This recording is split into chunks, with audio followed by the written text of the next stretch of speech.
Assalamualaikum warahmatullahi wabarakatuh. Perkenalkan, nama saya Samuel Tegalung, NPM 20311096, kelas SIBSP, mata kuliah Proyek Pengembangan Sistem Informasi dengan dosen pengampu Bapak Erlian Reddy Incom. Di video kali ini, saya akan membahas yaitu sebuah proyek yang merupakan kuis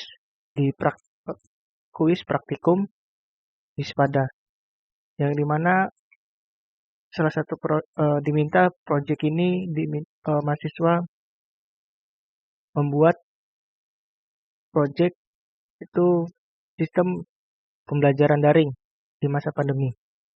Kali ini saya akan membahas daripada proyek tersebut. Baik, di tampilan layar sekarang terdapat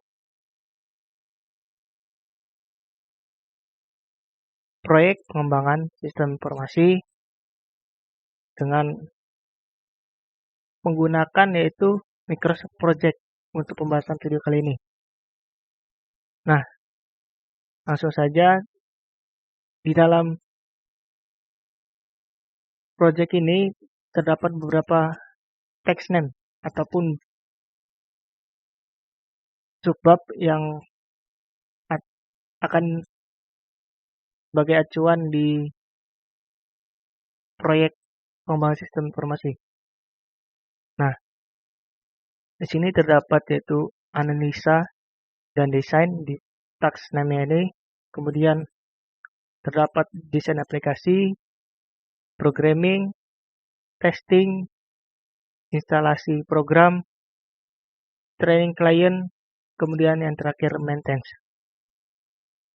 Nah, di dalam analisa ini terdapat bagian lagi yaitu melakukan wawancara pada klien, membuat kamus data, membuat IRD, dokumentasi analisa, dan desain sistem. Di desain aplikasi juga terdapat bagian yaitu membuat desain aplikasi, membuat desain prototipe, dokumentasi desain aplikasi. Bagian programming itu ada programming dengan keterangan back-end dan front-end. Lalu dokumentasi program dengan keterangan back-end dan front-end. Kemudian di bagian testing program itu terdapat beberapa bagian, yaitu melakukan testing pada program, memberikan catatan list perbaikan, dokumentasi testing program. Selanjutnya instalasi program, terdapat setting infrastruktur dan software pendukung. Di training client terdapat melakukan pelatihan pada klien, dan yang terakhir maintenance, yaitu terdapat bagian pemeliharaan dan perbaikan sistem. Nah, di dalam setiap bagian-bagian ini ataupun sub-subbabnya dalam proyek, sub-sub proyek maksudnya, terdapat durasi ataupun lama dalam pengerjaan sebuah proyek tersebut. Untuk analisa dan desain sistem ini, total durasinya yang dilakukan yaitu 10 hari.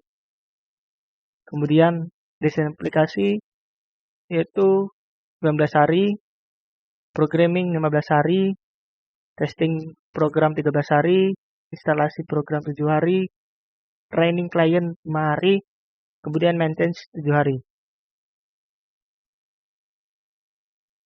Dan di dalam setiap sub-sub proyek ini terdapat jangka waktunya dari masing-masing bagian.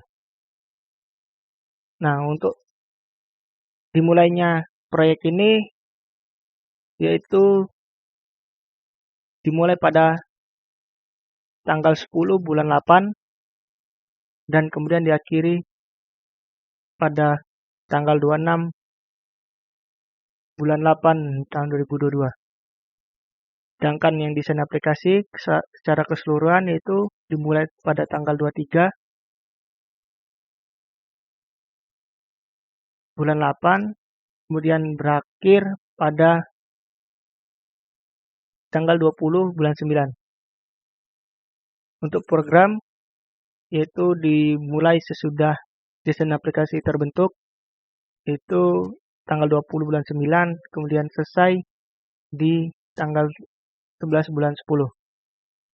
Untuk bagian testing program, itu dimulai sesudah program selesai, yang kemudian akan dilakukan testing, yaitu pada tanggal 11 bulan 10, kemudian selesai testing pada tanggal 28 bulan 10. Untuk instalasi program,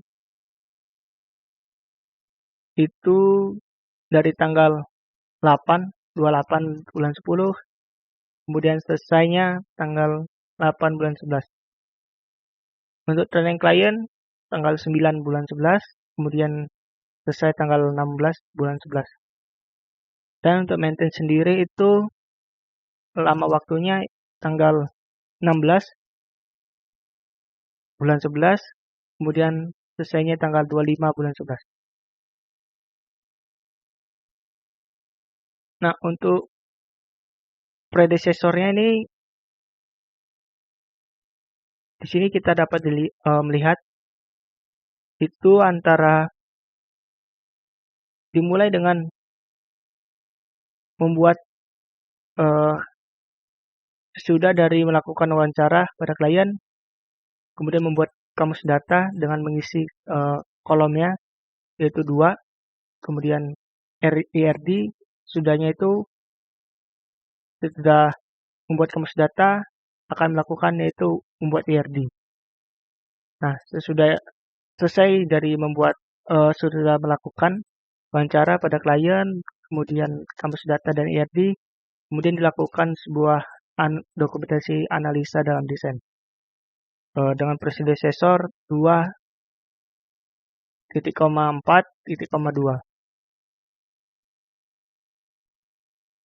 Kemudian yang bagian desain aplikasi juga seperti predecesornya, setelah dari dokumentasi maka akan dilakukannya pembuatan desain aplikasi, yaitu dengan predecessor 4.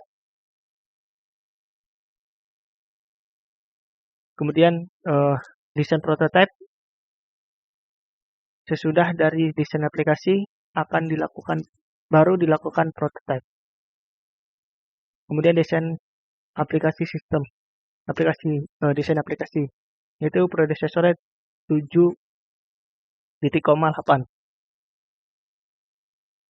Kemudian untuk programming 9, predecesornya dokumentasi 11, melakukan testing, predecesornya 12, memberikan catatan list perbaikan, predecesornya 14, dokumentasi testing program itu predecessor 14 dan 15.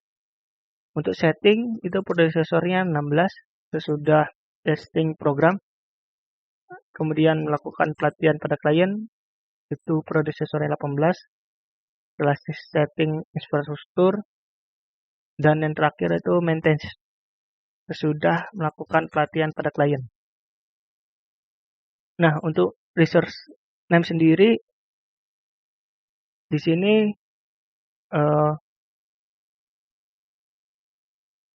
dibuat terlebih dahulu, yaitu resource name-nya database administrator, system analysis, web developer, web designer.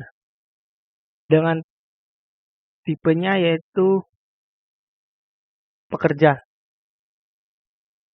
Dan di sini terdapat maksimal pekerjaannya berapa persen, kemudian standar rate atau harganya, kemudian overnya berapa. Sudah daripada resource name ini, kita ke Gantt chart untuk menyesuaikan bagian-bagian research ataupun tugasnya masing-masing. Untuk wawancara dan membuat kamus data itu resource name-nya itu sistem analis. Kemudian membuat IRD itu database administrator dan sistem analis. Untuk desain aplikasi dan prototype web designer. Sedangkan web itu web developer dan database administrator. Yang testing program, bagian testing dan catatan perbaikan, database administrator, web developer, sistem analisis, web developer, kemudian yang setting itu resource name-nya sistem analis, web designer, yang training client, database administrator, sistem analis, dan yang maintenance, database administrator, sistem analis, dan web developer. Mungkin itu saja bagian dari project, yaitu text name, kemudian durasi, mulai dan hingga finish, lalu predecessor, kemudian resource name. Dan di sini terdapat bar ataupun masa kapan dimulai. Di sini jika kita sudah mengisi daripada predecessor tadi, maka akan otomatis menyesuaikan dengan tugasnya masing-masing.